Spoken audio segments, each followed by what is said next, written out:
नमस्कार दोस्तों, daily news India 1.0 में आपका बहुत बहुत स्वागत है। दोस्तों, मोदी जी से ना तो देश संभल रहा है ना विदेश संभल रहा है, दोनों नहीं संभल रहे हैं। विदेश की बात करें तो मुझे लगता है कि अमेरिका इंडिया को छोड़ने वाला नहीं है। एक एक करके पाकिस्तान उसका फेवरेट होता चला जा रहा है। भारत के ऊपर एक के बाद एक धीरे धीरे सैंक्शंस लगानी शुरू कर दी हैं। यूरोपियन यूनियन तो उसी का हिस्सा, उसी का एक्सटेंशन मान के चल सकते हो।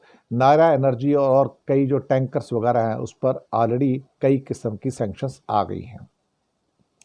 अंबानी की रिफाइनरी वो भी इस सैंक्शंस के घेरे में आने जा रही है। तो एक किस्म से चोट पहुंचाने का सीधा सीधा सौदा हो गया है। अब मोदी जी किसी भी हालत में ईयू से या अमेरिका से सैंक्शंस बचा पाएंगे, मुझे इसमें डाउट है।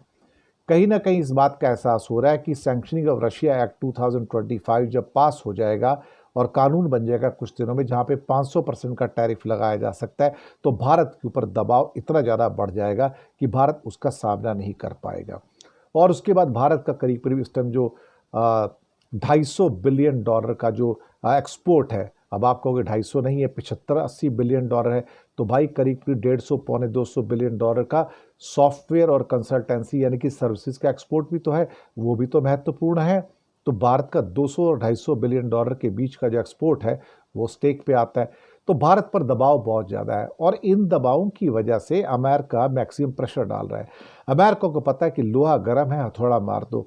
और जापान का एग्जाम्पल सामने है, इंडोनेशिया का, वियतनाम का एग्जाम्पल सामने है।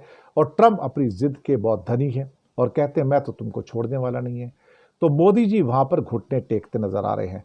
अब बहुत कम लोग जान पाएंगे कि इवन ब्रिटेन के साथ भी जो हमारा फ्री ट्रेड एग्रीमेंट हुआ है, वहां भी हमने कई चीज़ों के ऊपर घुटने टेके हैं। ये धीरे धीरे चीज़ें निकलेंगी, खास तौर से CBAM के अंदर जो हमारा हमने घुटना टेका, जो परेशानियां हैं, जो कि कार्बन रेटिंग की बातें सारी की सारी, वहां पर इंडिया बैकफुट पे आता नजर आ रहा है और शायद इंडिया ने वहां पर कंप्रोमाइज किया।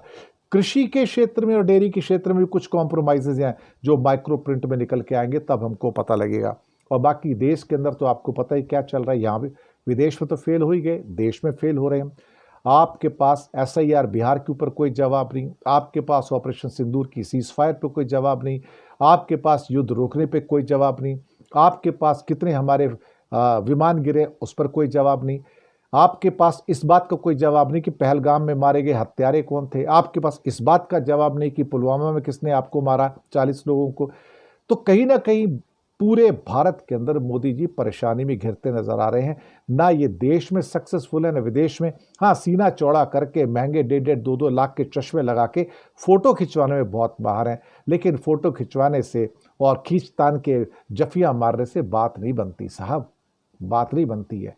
और जो जग हंसाई मोदी जी ने ब्रिटेन में करवाई है वो तो अब सबके सामने धीरे धीरे आ रही है। इसके ऊपर मैं ज़्यादा क्या कहूँ, लेकिन जिस ढंग से कीर स्टारमर जो कि प्रधानमंत्री उनको खींच खींच के गले लगा रहे हैं, मुझे लगता है कि ये एक एट्रोशियस एक्ट था, एक किस्म से सिविक सेंस की कमी है। जैसे सभ्याचार होता है ना, ये सभ्याचार की कमी है कि मोदी जी को एक्चुअली पता ही नहीं कि यार तमीज़ किसे कहते हैं और किस ढंग से सभ्यता से बात की जाती है, मुलाकात की जाती है।